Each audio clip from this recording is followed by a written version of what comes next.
tanto de residente, gente, é muita energia nova, isso aqui é maravilhoso. E a gente não pode esquecer de onde veio, né? De jeito nenhum. Só alumni. Então, só para vocês terem uma ideia, olha aqui, ó. Unicamp com orgulho. Eu vim então para o Brasil essa vez para dar um curso lá em Porto Alegre.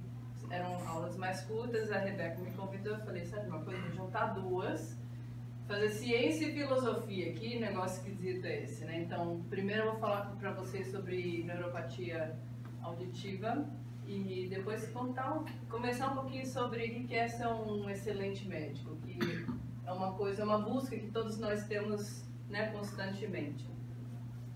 Então vamos começar. Tem como desligar um pouquinho a luz aqui? Muito obrigada. E a gente pode fazer perguntas no final, vou fazer isso aqui. Como eu disse para o residente, como é que é você? O seu nome é R3? Wesley. Vocês fiquem de antena ligada que eu vou perguntar coisa para vocês. Que é assim que eles faziam na nossa época. Então, assim, neuropatia auditiva é um negócio que é complicado, provavelmente dá uma aula de muito mais que uma hora, com certeza. Mas a gente vai fazer uma coisa resumida só para vocês terem uma ideia. Então, quando a gente fala em hipoacusia neurosensorial, você sabe uma coisa que é mais fácil de entender, porque você tem ou dano ou ausência das células ciliadas, né? Então, o tratamento é muito mais simples. Você vai ou fazer o uso de aparelho auditivo, ou então você vai fazer implante coclear. Isso aqui é uma microscopia eletrônica, então mostrando uma cóclea normal. Você vê como as células ciliadas são lindas. Aqui desse lado você vê a ausência delas. Eu gosto de chamar a neuropatia auditiva de um problema de fiação. Aí acho que é um jeito mais fácil de a gente entender. Então tem alguma coisa aí na fiação da parte auditiva que está dando problema. Esses autores, então, disseram que é qualquer mecanismo patológico que prejudique, então, a codificação temporal, tá? E a sincronia neural, que vai, então, causar a neuropatia auditiva. Então, porque existe um espectro muito grande, o nome, então, é Auditory Neuropathy Spectrum Disorder, que em português, então, é espectro da neuropatia auditiva. Então, onde é que está o problema? Se o problema não é na célula ciliada mesmo, então o problema vai ser entre a célula ciliada interna e o nervo auditivo, ou então no nervo auditivo propriamente dito, ou então nas vias neurais até o córtex auditivo. Então alguma coisa realmente, como eu disse, a fiação não está deixando, então a informação que a gente obtém da cóclea chegar no córtex cerebral. A prevalência é relativamente alta. Tá? É 10% das crianças, no Radies é mais alto, onde eu trabalho. A razão para isso, nós há mais ou menos uns 10 anos fizemos com que todos os hospitais com maternidade do County de San Diego, então, tenham, em vez de autoemissões acústicas, como um screening auditivo, a gente usa o BERA, tá? Então, a gente vai entender por que o diagnóstico é mais frequente nesse caso. E, lógico, bebês de maior risco têm uma maior chance também, crianças pós-UTI neonatal. E o que acontece, então, com uma criança que tem neuropatia auditiva? Normalmente, o que a gente vê é que essa criança vai escutar, mas não vai entender. Então, os pais vão ver que essa criança vai ter uma dificuldade para aprender a fala muito maior. A audição pode flutuar, ok? Você vai ter flutuações no mesmo dia ou em dias diferentes. E muita dificuldade de audição no ruído. E normalmente, assim, o quanto eles conseguem entender ou conseguem escutar é muito diferente do que você vê nos seus estudos objetivos audiológicos. Tá? Por isso que a neuropatia é uma coisa complicadíssima de fazer o diagnóstico e também de fazer o tratamento. Eu não sei se vocês querem na prova de vocês, mas nos Estados Unidos, quando a gente dá aula, tudo fica no board, né? Então, essas são coisas que o pessoal pergunta bastante. Como é que você faz o diagnóstico?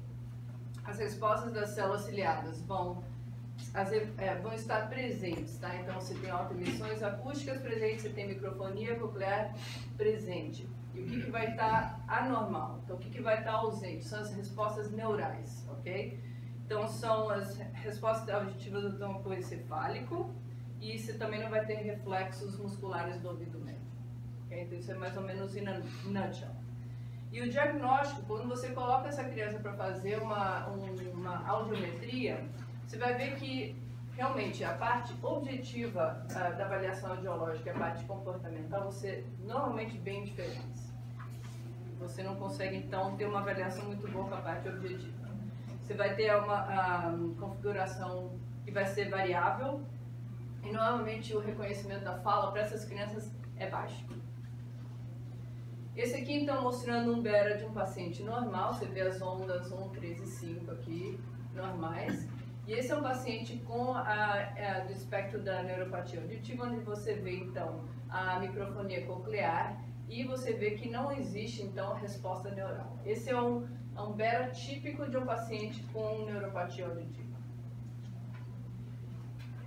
Várias causas podem então podem causar neuropatia auditiva, incluindo as causas adquiridas, congênitas, genético ali, idiopáticas. E uma coisa importante para a gente, quando a gente atende esses pacientes, é saber que, além da neuropatia auditiva, só 25% desses pacientes não vão ter outras comorbidades. Então, você não está tratando só de uma criança com problema auditivo. Tá? Você está tratando uma criança que vai ter paralisia cerebral ou outros problemas que vão estar, então, junto com a neuropatia auditiva que tem que ser tomados em consideração. Quando chega tarde, tem que tirar ponto, não tem?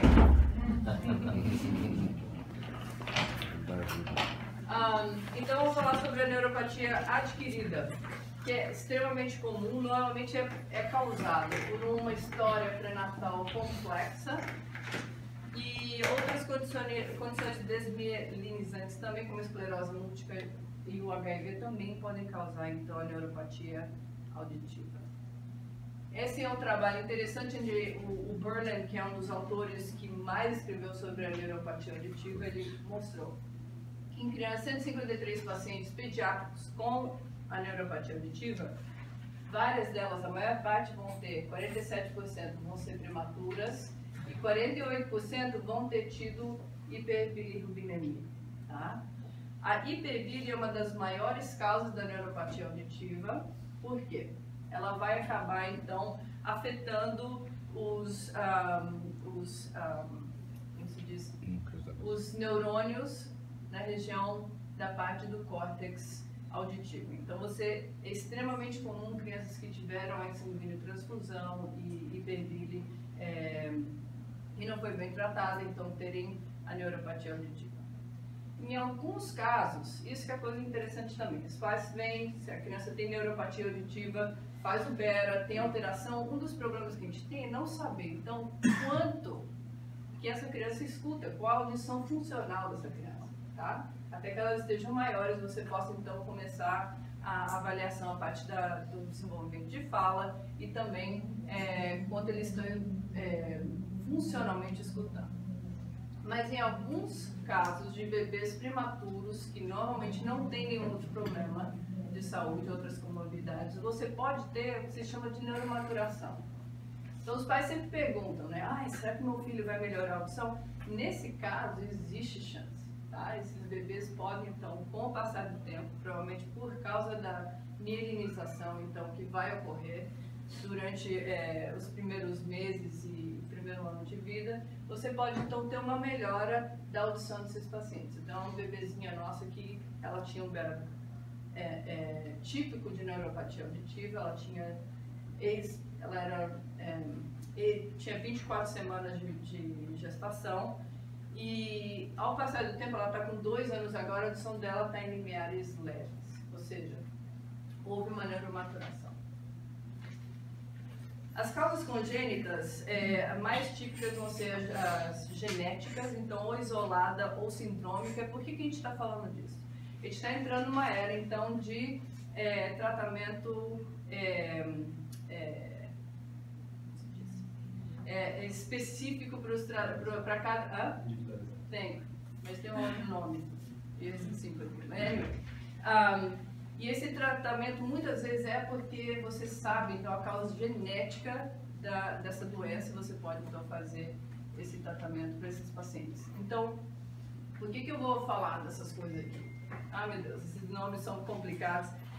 A gente está fazendo um trabalho bem grande, o Children's acabou de começar um instituto de genoma enorme, então todos os departamentos estão fazendo essa parte de avaliação genética. Uma coisa interessante é que para a gente, por exemplo, só com a neuropatia auditiva, que é um pedacinho pequenininho de tudo que a gente faz, isso já vai mudar então o tratamento desses pacientes. Por quê? Por exemplo, esses dois aqui que são genes autossômicos recessivos vão ter então a parte fenotípica completamente diferente.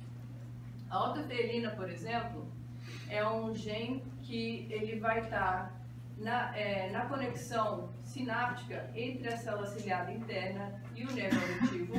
Você pode ter pacientes que têm, às vezes, audição audiologicamente, num audiograma, audição normal, só que com entendimento, a compreensão de fala extremamente pobre, tá? E pode também ter algumas mutações que vão ter, esse paciente vai ter a flutuação da audição, a piora da audição, quando eles têm febre, por exemplo, tá? Então elas são essa alteração com temperatura.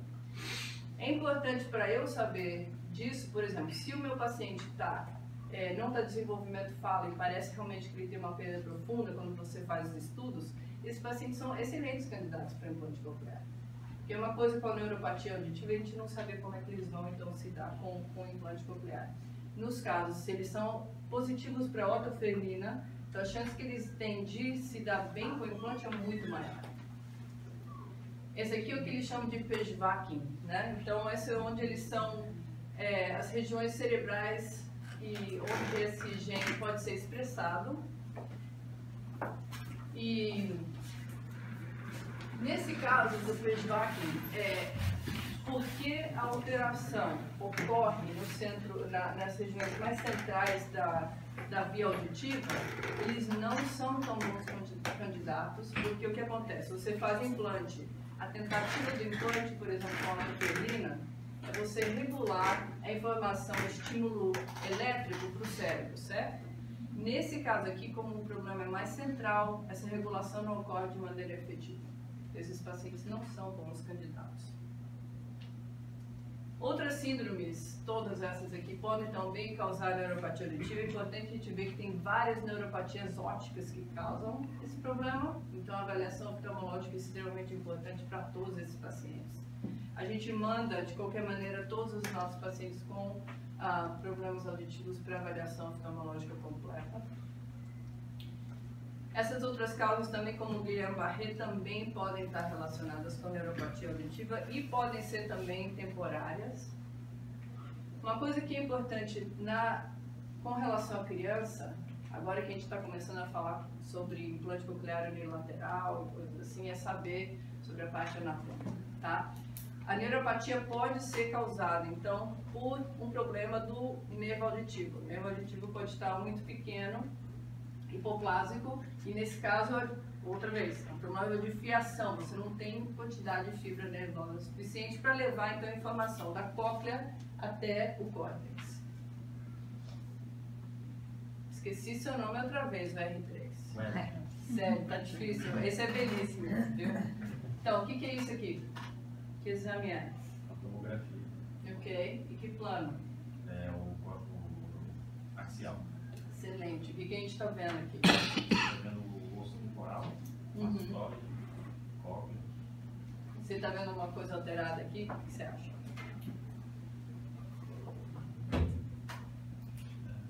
Tem aquele vestibular um pouco alargado. Na verdade, isso lá está normal, mas muito bom. Tá vendo? A gente sempre que a gente pergunta tem que achar alguma coisa. Agora, compara com esse lado aqui. Fácil, né? Aí está bem estreitado. Isso. O que está estreitado? O que é isso aqui? Isso é o constante interno. Isso. Então, só com a tomografia, a gente normalmente faz ressonância, mas com a tomografia você já pode ver que tem uma chance enorme que essa criança então tenha uma hipoplasia, uma aplasia do nervo coclear, certo? Ok. Esse aqui também a cóclea está normal, esse aqui na verdade é um condutor auditivo interno normal. Ok, quem que é R1? Levante a mão, os Braves. All yours. O que você está vendo aqui desse lado? maxilar. Isso, excelente. Corte de mastoide de ouvidos. Uhum. Tem alguma coisa diferente? Células da mastoide parecem um pouco. Então a gente está falando só, vou te dar a dica, então é só a cóclea e aqui, ó, essa região aqui, ó. Parece uma malformação da. Então, na verdade a cóclea não está formada. Então, para falar, isso é uma boa coisa, porque assim, para você falar de malformação coclear, normalmente você precisa de mais cortes, a não ser que seja uma coisa muito óbvia, tá? Mas isso é uma coisa que radiologista normalmente não pega. E nós, como otorrino, a gente tem que olhar todos os nossos exames e saber. A gente sabe da anatomia bem mais do que os radiologistas. Ainda bem que não tem radiologista aqui, mas é a pura verdade. Então, o que você vê aqui é que do seu conduto auditivo interno para a cóclea, você tem uma abertura muito pequena, essa abertura coclear. Eles normalmente passam batido. Então, é importante a gente saber. Então, apesar do seu conduto auditivo interno estar normal, a sua abertura coclear está pequena, o que também demonstra, então, uma hipoplasia ou aplasia do nervo coclear. Isso é importante. Ok. Então, quando a gente olha na ressonância, quem que é R2? Pronto, ela, obrigada. Como é que é seu nome? Lorena. Não se preocupe, você ganha lauros depois. Né? Então, aqui tem os nomes, mas isso aqui, se você sabe que corte de ressonância que é esse? Para você fazer uma avaliação do conduto auditivo interno. Isso, sagital, exatamente. Então, a gente sempre fala que é o smiley face, né? Então, quando você faz o corte sagital, você vai ter o nervo facial, você vai ter o nervo coclear e o nervo vestibular superior e inferior normalmente parece como é um sorriso da boca, né? Então, nesses casos de hipoplasia ou de aplasia, você então não vai ver o nervo coclear. Isso é importante então fazer sempre o corte sagital na ressonância. Então, quando a gente olha nesse trabalho aqui, que é bem semelhante das nossas estatísticas também, no Children's, o que você vê é que o total de pacientes com estenose ou alteração unilateral ou bilateral de pacientes com a neuropatia auditiva é de mais ou menos 27%. Então, é um número razoável, né? 1/4. E no caso de anomalias do sistema nervoso central, também é bem comum, certo? Então, 35%, 40% no nosso caso, dos pacientes vão ter, então, alteração do sistema nervoso central. O que isso significa? Como eu falei, 25% desses pacientes vão ter outras comorbidades. Então, a gente não trata só do ouvido. Por isso que é importante você avaliar o paciente como um todo, sempre. A avaliação que a gente faz, então, desses pacientes, oftalmológica, como eu disse, todos esses pacientes têm que ter avaliação do nervo óptico. E para qualquer paciente pediátrico com problema de audição, é importante avaliar os olhos, porque eles vão ter uma chance muito maior, de 30% a 40% dos casos eles vão ter alteração de refração, que tem que ser tratada, já que ele já tem um órgão sensorial que está afetado, e para você fazer, então, descartar outros problemas como Usher, nos casos de perda hipoacusia neurosensorial, por exemplo. A avaliação genética a gente faz, então, em todos esses pacientes, como eu disse, a gente vê, então, qual que vai ser o rumo que a gente vai seguir, já que é difícil a gente saber o tratamento exato para eles. Ressonância e avaliação neurológica para todos esses pacientes. Qual vai ser, então, o tratamento desses pacientes? Se você tem um nervo normal na imagem, a gente tenta usar o aparelho. Você tem que ter audiólogas excelentes, fonos excelentes para fazer o acompanhamento desses pacientes, porque, como eu disse, a avaliação objetiva audiométrica é muito complexa. Você não vai conseguir saber como é que esses pacientes vão evoluir, então, com o aparelho só fazendo esse tipo de exame. Então, a gente pede também para os pais fazerem como se fosse um diário para dizer para a gente como que está a evolução da parte de linguagem deles.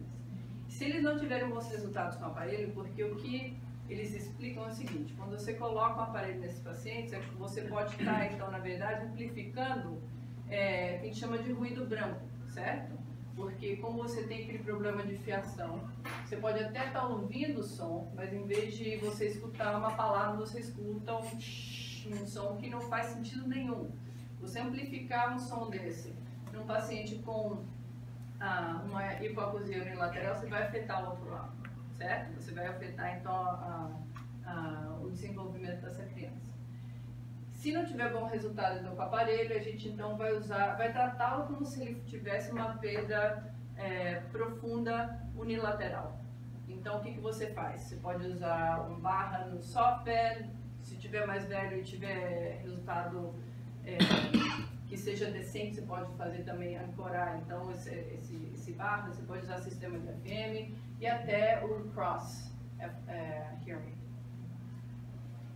E o tratamento bilateral, a gente sempre então, faz essa monitorização muito frequente e usa os potenciais avocados corticais para dar mais ou menos uma ideia de como que essa criança então está evoluindo com o aparelho, por exemplo.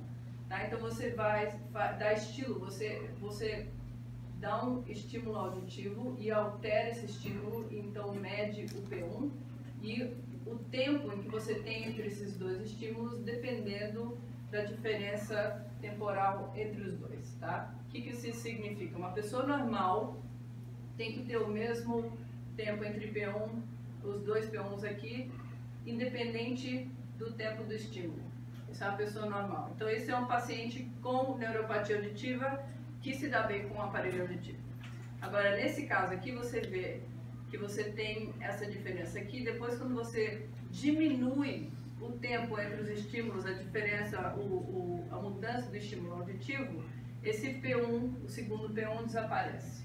Então, nesse caso, é um paciente que não está tendo bons resultados, então, com o aparelho auditivo. A gente sabe que, provavelmente, ele também não vai se dar tão bem com o implante coclear. A gente faz de qualquer maneira e os resultados são mais ou menos 50%. Tá? A gente sempre explica para os pais. Então isso é importante para a gente também na hora que a gente vai conversar com os pais com relação ao que fazer no futuro para esses pacientes. Terapia fonoaudiológica intensa, tá? A gente não sabe o que vai acontecer com eles, eles realmente têm que ser treinados, tá? a escutar, né? E a gente faz o que a gente chama de Auditory Verbal Therapy, eu não sei se tem aqui no Brasil, mas é uma fonoaudióloga que é especializada ensinar o paciente a escutar. Tá? É diferente da fono que ajuda os pacientes a falarem.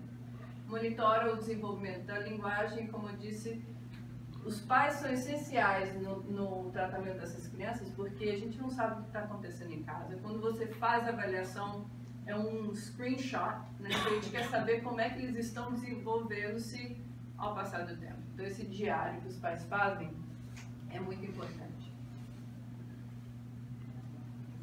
E implantes cocleares. Esse é um negócio complicado. Como eu disse, assim, se você não sabe, por exemplo, se é otoferrina e o paciente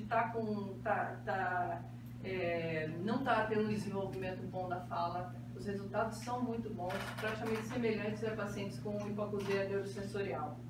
Mas em outros casos que a gente não sabe da parte genética ou que eles têm paralisia cerebral ou outras comorbidades, os resultados, lógico, não vão ser tão bons, tá? Então, para eles virarem candidatos a implantes, eles têm que ter os mesmos limiares audiológicos, então, na audiometria convencional, tá? Normalmente, a gente tem feito implante em bebês que têm perda bilateral congênita profunda, mais ou menos entre 6 meses e 12 meses de idade. Nesse caso, é lógico, a gente tem que esperar para ver o que vai acontecer, tem que ter paciência. Muitos pais já chegam e falam, meu filho tem perda auditiva e a gente quer que vocês implantem então com 6 meses de idade. Então é questão de, outra vez, explicar para os pais, educá-los e ensinar que não, você tem que esperar, porque a gente não sabe qual que vai ser a evolução dessa criança com a audição deles. Nós fazemos também para os pacientes com hipoacusia neurosensorial bilateral, implante simultâneo para todos os bebês, a não ser que tenha alguma alteração, alguma coisa que seja muito fora do normal. Nesse caso é diferente, a gente vai começar com implante unilateral, porque, novamente, a gente não sabe os resultados que a gente vai ter com o implante coclear. Então você faz um lado, continua estimulando o outro com o aparelho ou não, e vê qual que vai ser o resultado desse implante coclear para essa criança. Se ela tiver um bom resultado, a gente implanta o outro lado em menos de 6 meses, normalmente. E a gente usa eletrodos para preservação da audição residual, apesar dessa audição funcional deles não ser tão boa, as células ciliadas internas dele estão perfeitas, tá? Então a gente usa os eletrodos para preservação para manter então, todas as estruturas neurais intactas. Então isso é mais ou menos o que eu queria falar para vocês sobre a neuropatia auditiva. E a gente pode, eu acho que eu vou deixar as perguntas para o final, porque eu dou aula sobre coisas a respeito de otorrino todo o tempo. Mas essa próxima aula que eu vou dar é uma coisa que eu falo assim, não é uma coisa normal para a gente falar sobre o que a gente chama de excelência médica. Esse aqui é o Children's e, aliás, vocês estão todos convidados para visitar. Mas eu acho que é uma coisa importantíssima a gente estar falando sobre isso hoje em dia, porque as coisas têm mudado muito, tá? Inclusive com a parte de como aprender medicina. O Agris estava falando sobre a Rebeca ser minha colega, Raquel, quantos anos atrás? 5 anos atrás. As coisas mudaram muito, nós éramos 3 residentes, vocês são 6 residentes. E o que vocês fazem, então? O que a gente faz, mesmo quando a gente está um pouquinho mais maduro, né? Para se manter bem, para continuar bem, para você não perder, para você sempre se manter como um bom médico. Então, isso aqui é um quadro do Rembrandt que retrata, então, uma aula de anatomia de 1700. Isso é só para a gente se lembrar que é o seguinte, a gente não é nada sem os nossos mestres. E eu fico, assim, realmente honrada de estar aqui falando com vocês, porque eu tenho vários dos meus mestres aqui na minha frente e que fizeram o que a gente é, tá? Antigamente era a mesma coisa. A gente aprende muito dos nossos professores. Só que nessa época a diferença, por exemplo, se alguém criasse alguma inovação em medicina, um unguento que curasse a escrófula, sei lá o quê, para você pegar essa informação e enviar para todos os médicos do mundo, demorava provavelmente 100 anos, tá? A mudança de informação, assim, o share, né, de informação demorava muito tempo. E as coisas realmente mudaram bastante desde lá. Isso aqui eu acho que é uma coisa super importante, porque o que faz parte da nossa fundação como médico é principalmente o que a gente aprende na nossa faculdade de medicina, certo? Depois da faculdade vai ser na residência, depois da residência no fellowship. Isso que a gente aprende nesses anos todos, que, oh meu Deus, cansa, ai, não consigo estudar, é o que vocês vão ser, tá? Isso tudo vai ser o core, vai ser o núcleo de vocês como médicos. Esse cara aqui, esse Dr. Herbert, escreveu esse artigo que não consigo falar mais. Obrigada, Raquel. Tá sempre me salvando. Que se chama hyposcalia. O que é hyposcalia? A falta de skills, ou deficiency of clinical skills.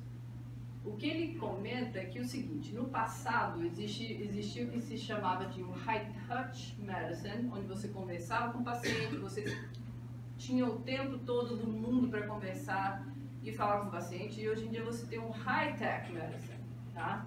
Que é onde pessoal, você vê o paciente, nem olha para o paciente direito, já vai pedindo todos os exames e pronto. Vou contar uma história para vocês. Eu tenho um residente que me ligou quando a gente estava de plantão, Dr. Carvalho, esse é o meu nome em inglês, que nem eu sei falar direito. Tem um paciente no pronto-socorro, de 4 anos de idade, com um abscesso parafaríngeo, que foi visto na tomografia. O que você quer que eu faça? Eu falei para ele, bom, a primeira coisa, take a deep breath, né? Eu quero que você vá no pronto-socorro ver esse paciente. Você viu o paciente? Não. A primeira coisa que você vai fazer, você vai para o pronto-socorro, você vai ver esse paciente, vai examinar. Eu quero saber, esse paciente teve vacinação? Esse paciente vai para o daycare? Essas coisas todas vão alterar o que você vai fazer. É um abscesso parafaríngeo mesmo? O que está acontecendo no pescoço? Tem febre? Qual que é a parte clínica? Certo? Mas é isso que está acontecendo muito. Hoje em dia tem muito disso, assim, vamos fazer uma biópsia, pede a tomografia, centro cirúrgico. Pronto. Uma das outras coisas que eu lembro muito bem é que quando eu estava na medicina, tinha começado a parte clínica, cheguei em casa super animada e contei para dona Gabriela, que é minha mãe. Falei, mãe, acabei de ver um paciente assim, esse assim, foi muito legal. Ela falou, qual era a cor do olho do seu paciente? Eu fiquei 1 minuto em choque, eu não sabia. Tá? Isso é uma coisa que a gente não pode perder, tá? Se você puder, se vocês saírem daqui só fazendo isso, saibam a cor do olho do paciente de vocês. Isso significa que vocês estão prestando atenção no que está acontecendo com aquele paciente, tá? É muito importante. Não percam a parte que é o high touch. A gente tem que ter um equilíbrio muito bom entre as duas coisas. É excelente ter tecnologia. Agora, um problema que a gente tem hoje em dia também é que a quantidade de informação que a gente tem é absurda. Tá? Você entra na internet, você vai ter blog, você vai ter publicação online, vai ter revista online. Então, a quantidade de informação que a gente tem, muito diferente daquele quadro do Rembrandt, é gigantesca. O problema que a gente tem hoje em dia, então, é realmente saber dessas informações todas, como é que você vai discernir o que é importante para você. O que você vai usar, então, para que você possa cuidar do seu paciente. O que é importante não só para você, como médico, como otorrino, mas também o que é importante no seu dia a dia com o paciente. Então, é para isso que eu resolvi, então, mais ou menos pensar no assunto, falar o que é que a gente pode usar uma receita médica para que a gente melhore cada dia. Tem que ser tomado em doses pequenas, mas tem que ser uma coisa diária. O que a gente pode fazer? Então, essa receita para excelência médica contém medicina baseada em evidências, pensamento crítico, educação continuada, colaboração e comunicação, aprendizagem descentralizada. Eu vou explicar isso tudo para vocês. Mas o mais importante, no fim das contas, é uma grande, grande pitada de compaixão. E a medicina baseada em evidência, hoje em dia, é extremamente importante. Como eu disse, para você pegar todas aquelas informações e saber quais delas são relevantes para você, para o seu paciente, para o seu dia a dia, a gente tem que usar a medicina baseada em evidência, que nada mais é do que você usar estudos bem feitos, tá? Para que você possa fazer então um tratamento adequado para os seus pacientes com menos risco de erro, com menos uso de tratamento inadequado e com maior chance de ser efetivo. Quando você está então olhando ou revendo um artigo, seja ele qual for, se for uma coisa interessante, a primeira pergunta que você tem que ter, se essa questão é focada, tá? Você tem exatamente o que você quer estar procurando em alguma coisa. Esses estudos ou métodos válidos, você não precisa ser estatístico e acreditem, meu pai e minha mãe são estatísticos, é trauma de infância, não precisa ser estatístico, mas vocês têm que ter uma ideia de quais são os tipos de avaliação, os métodos de análise para ver se esse estudo é decente ou não. E os resultados são importantes? Às vezes o resultado importante é saber que o que você está fazendo no dia a dia é o certo, você não precisa mudar, é isso mesmo que você tem que fazer, tá? Então isso também é importante. E a outra coisa, isso é aplicável a uma paciente ou uma população? Então eu posso, por exemplo, no meu caso, ver um estudo que tem alguma coisa sobre adultos que é fenomenal, mas isso não se aplica à minha população pediátrica, tá? Ou então a gente cria um coblator muito maluco que é extremamente caro, vocês não vão usar aqui. E honestamente o coblator é caro e não funciona. Vou sempre para a base da linha, isso não outra. Ok, medicina baseada em previdência também, eu gosto muito dessa pirâmide, tá? Que quanto mais você vai para cima, maior o nível de evidência e o contrário para o bias, tá? Então se você tem um estudo de relato de caso, você vai ter o impacto dele, o nível de evidência dele é muito menor. Depois disso você vai ter os estudos retrospectivos, os estudos prospectivos, estudos randomizados controlados.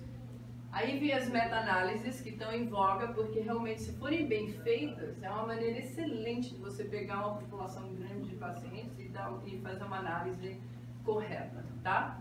E por fim, as diretrizes práticas, tá? Agora, pra gente que é cirurgião, não é porque você tem um trabalho que é uma meta-análise que vai ser muito melhor do que um case report, do que um relato de caso. Por quê? Digamos que eu invente, então, uma maneira de fazer amidalectomia por telepatia, eu tenho certeza que vocês vão querer ouvir falar sobre isso, da pessoa. E vai ser um relato de caso. Então, nesse sentido, inovações normalmente são relato de caso, técnicas cirúrgicas são relato de caso. Então, a gente tem que ter um pouco de saber como discernir, então, o que vai ser importante para a gente. Outra coisa importante são os fatores de impacto. Tá? Fator de impacto, por exemplo, do Lancet, que é a revista mais prestigiada de medicina, é 47. O que significa isso? O fator de impacto vai mostrar para você quão relevante é aquela revista no seu ambiente científico. Então, o Lancet é uma revista de clínica geral. Isso significa que os artigos deles são citados na literatura em geral com muita frequência. Então, tem um corpo editorial excelente, com uma avaliação bem rígida, são, então, estudos muito bons. Por exemplo, para você ter uma ideia, o Laryngoscope, que é uma revista excelente de otorrino, tem um fator de impacto de 2,47. Isso não significa que seja uma revista ruim, mas é importante para a gente saber também. Isso causa problemas, e é por isso que eu quero que vocês entendam a parte crítica do negócio.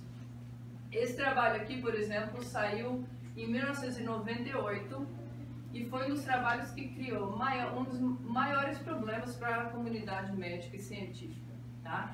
Esse foi um estudo, uma avaliação retrospectiva de 12 pacientes que tiveram, então, essa hiperplasia ileal, linfóide, colite e autismo, onde os pais dessas crianças, de 10 crianças, relataram para o autor que eles acham que depois que a criança teve a vacinação para rubéola, sarampo e cachumba, que eles desenvolveram, então, todos esses sintomas. Tá? O que aconteceu? O trabalho foi muito mal feito, mas esse autor ganhou um shot na mídia enorme e a gente está agora vendo os resultados. Nos Estados Unidos também, eu tenho certeza que vocês estão vendo aqui a quantidade de pais e de grupos que são contra a vacinação por causa de um trabalho mal feito que saiu no Lancet.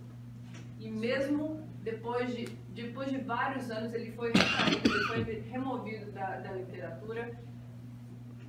Agora, o problema é que essas comunidades continuam, tá? Então, a gente tem que tomar muito cuidado. Quando a gente está lendo, isso para vocês, quando vocês estão lendo trabalhos científicos, vocês têm que ser muito críticos com relação ao que vocês estão lendo. Outra coisa que acabou de sair, isso aqui é quentinho do fora, de julho agora de 2018. São trabalhos que parecem que são maravilhosos, a gente adora terminar trabalho com aquelas conclusões. Então, isso significa que fala aquela coisa maravilhosa e pronto, vira verdade, né? Então, esse trabalho avaliou, é um trabalho prospectivo de avaliação coorte de 2 grupos, tá? Então, 1,2 milhões de crianças, uau, olha o N, que coisa incrível, né? Deve ser fenomenal esse negócio. E ele avaliou, então, ele comparou crianças que fizeram adenoidectomia, amidalectomia, ou os dois com crianças normais, chegou à conclusão que adenoide amígdala, cirurgia, vai causar mais asma, mais problemas de infecção e problemas imunológicos no futuro. Imediatamente no dia seguinte, isso saiu no New York Times, tá? Agora, o problema é que se você não sabe que um estudo prospectivo desse tipo, com um database, pode ter um monte de erros e que você não pode fazer, generalizar esse tipo de informação, realmente vai sair no New York Times e a próxima vez, no dia, acho que uma semana depois, vem um paciente para falar comigo, o pessoal nos Estados Unidos vai ler. Ah, eu acabei de ler esse artigo, doutora, será que a gente realmente tem que fazer amígdala? Se você não souber fazer, então, refutar, dizer o que está errado com esse trabalho, capaz do paciente, então, mesmo com obstrução, com apneia, eles falarem, não quero que você opere, meu filho. É importante você saber. A sorte é que o Rich Rosenfeld, que é um cara extremamente inteligente, adora estatística, toda vez que ele vai em congresso, ele levanta, todo mundo faz... né? Porque ele realmente ele faz a estatística na hora, enquanto você está apresentando. Ele então explicou, ele fez um artigo, então explicou o que tem de errado então, com esse tipo de trabalho. A gente tem que saber isso também. A gente pode não ser expert, mas sempre tem um senso crítico. Tá? E a medicina baseada em evidência, então, a melhor coisa que a gente tem são essas diretrizes clínicas. Eu falo para os meus residentes, se vocês não souberem isso aqui tudo, decore.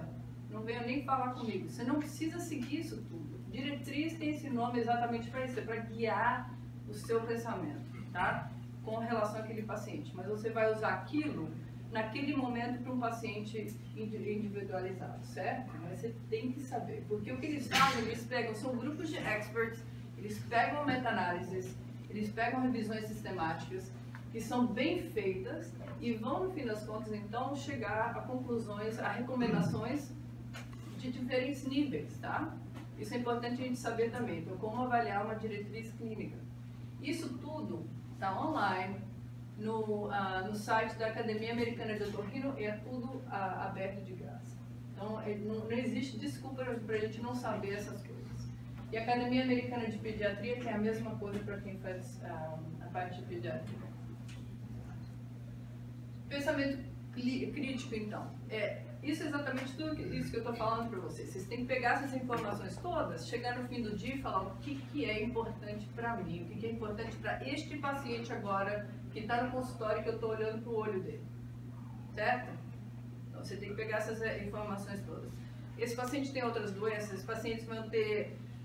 Qual a parte cultural? Eu, por exemplo, nos Estados Unidos, eu não sabia, mas eu tenho paciente meu que chega no consultório e não posso dar a mão, dependendo da religião de onde eles vêm, né?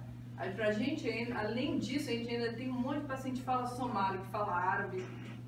A gente tem que aprender como tratar do paciente através de um tradutor. É a coisa mais complicada do mundo, porque você perde muito aquele contato médico-paciente. Então a gente tem que ter, então, aprender o paciente como um todo, tá? A educação continuada é isso que vocês têm aqui, por exemplo, que é uma coisa fenomenal. Vocês ainda estão fazendo residência, usem isso, tá? Vão para congresso, conversem com outras pessoas, curso online, o que seja, mas não parem, tá? Inclusive, quando a gente fica mais velho, se a gente para, você quando para, as coisas continuam, a gente, na verdade, está retrocedendo, certo? O que é essa colaboração e comunicação? Quando a gente está na faculdade de medicina, uma das coisas que a gente aprende é que o médico sabe tudo, né? A gente é o bonzão, sabe de tudo, é bacana.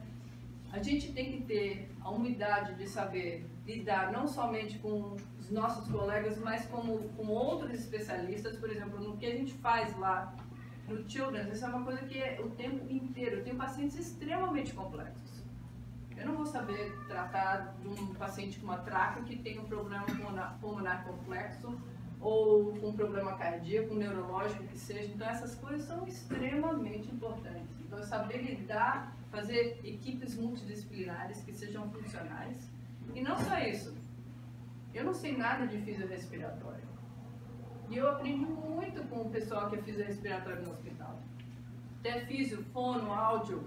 A gente tem que ter humildade, saber que a gente é parte de uma equipe, tá? Você pode até tentar levar essa equipe para ajudar o paciente, mas a gente não é melhor do que os outros. Isso é importante de lembrar.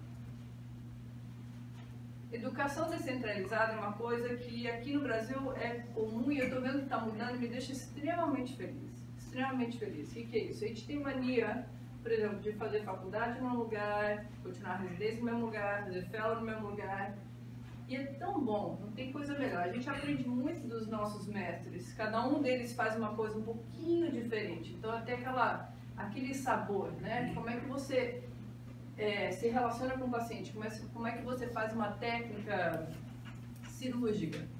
E pra gente como indivíduo, como médico, a gente vai então pegar o que a gente acha que é melhor de cada um deles, certo? Se você vai e faz residência em outro lugar, ou fellow em outro lugar, você vai ter então esse sabor de outros mestres. Isso é muito importante. Nos Estados Unidos, acho que não tem ninguém que tenha feito college no mesmo lugar, depois medicina, residência e fellow. Normalmente eles rodam o país inteiro, quando não vão para fora também. E não precisa só fazer isso. Você pode, por exemplo, passar uma semana num outro hospital, pode ser aqui mesmo em Campinas. Mas é importante você ter uma ideia de como é que funcionam outros sistemas. É muito, muito importante. Enriquece demais você como médico. E por fim, a gente pode ser o melhor médico do mundo em termos de conhecimento, saber tudo sobre neuropatia auditiva, o que quer que seja, se a gente não tiver compaixão. É aquele negócio que eu falei de olhar no olho do paciente. Mas não é só olhar no olho, é você entender, então, você ter respeito ao paciente em família. O paciente muitas vezes entra no consultório, você já tem uma ficha, imediatamente, né? Do jeito que a pessoa está se vestindo, do jeito que a pessoa andar. Então a gente tem que evitar aquele bias, é uma coisa complicada, mas a gente tem que tentar evitar o bias. Explicar tudo em linguagem acessível.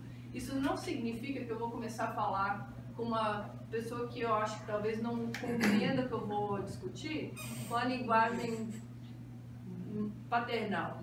Não ficar, ai que bonitinho, a gente vai meio da linha. Não é isso. Mas todo mundo que vem visitar a gente, por exemplo, na Children's, fica impressionado. A gente tem um monte de paciente que é analfabeto, só fala espanhol. Mas a gente explica tudo, tá? Porque o paciente, na verdade, está ali para ser educado.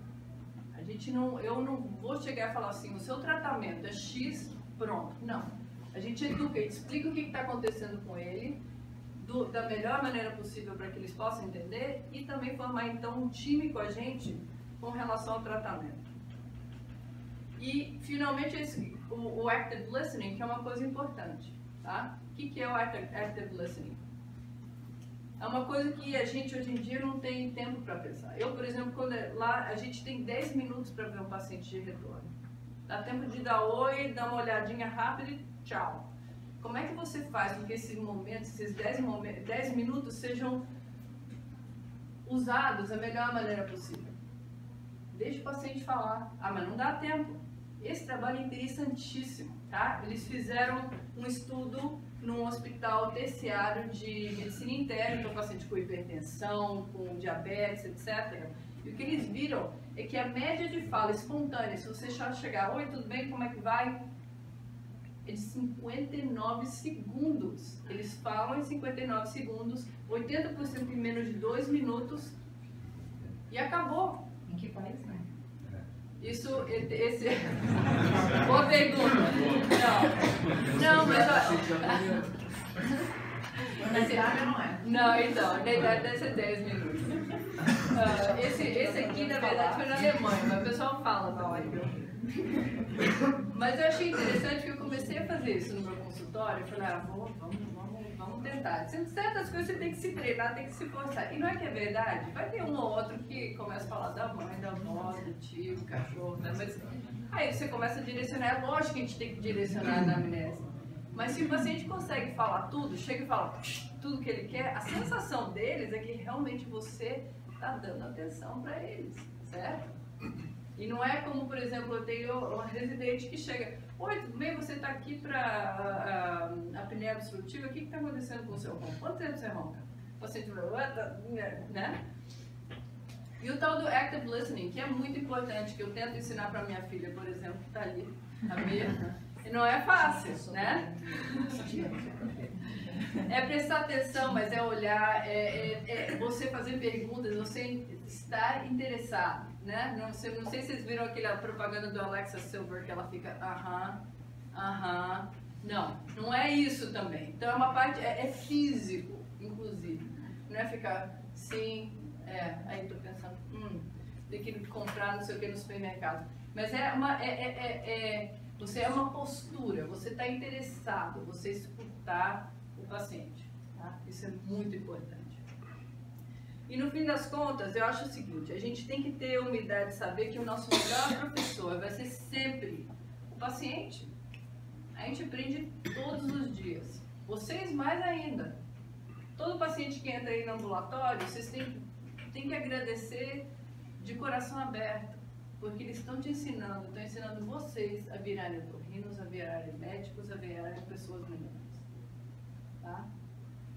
E no fim das contas, você formar um time com o paciente, quando você chega no fim da consulta e você percebe que eles entenderam quais são os riscos, os benefícios e decidem com você fazer um tratamento, é uma gratidão mútua, é a coisa melhor que existe no mundo. Tá? E é por isso que a gente está aqui, né, para fazer a vida e a saúde melhor dos nossos pacientes. A gente realmente escolheu uma profissão que é muito desafiadora, com certeza. Agora, ela é extremamente gratificante também. E no fim das contas, o que a gente precisa é esse equilíbrio, né, entre a arte e a ciência da medicina, que não é uma coisa fácil. E não só isso, mas é o equilíbrio entre a nossa parte profissional, nossa parte privada, nossa vida privada e todas as outras coisas que a gente faz na vida, ser administrador, ser pesquisador. É um equilíbrio muito delicado, a gente consegue fazer o negócio direitinho.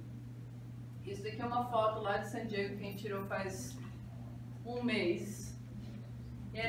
Na verdade, isso é mais para dizer para vocês, eu espero que isso que a gente esteja conversando aqui faça com que vocês reflitam como é que vocês podem, então, ser melhores médicos, melhores pessoas. Essa receita não é única para todo mundo, mas é uma maneira de não se esquecer que o que vocês estão fazendo é uma coisa fenomenal. Vocês têm muita sorte de estar aqui com professores tão maravilhosos. E eu espero que vocês possam vir em San Diego, vir vários pôres do sol e também visitar o nosso serviço. A gente ficaria honrado de fazer parte dessa jornada à excelência médica de vocês. Obrigada.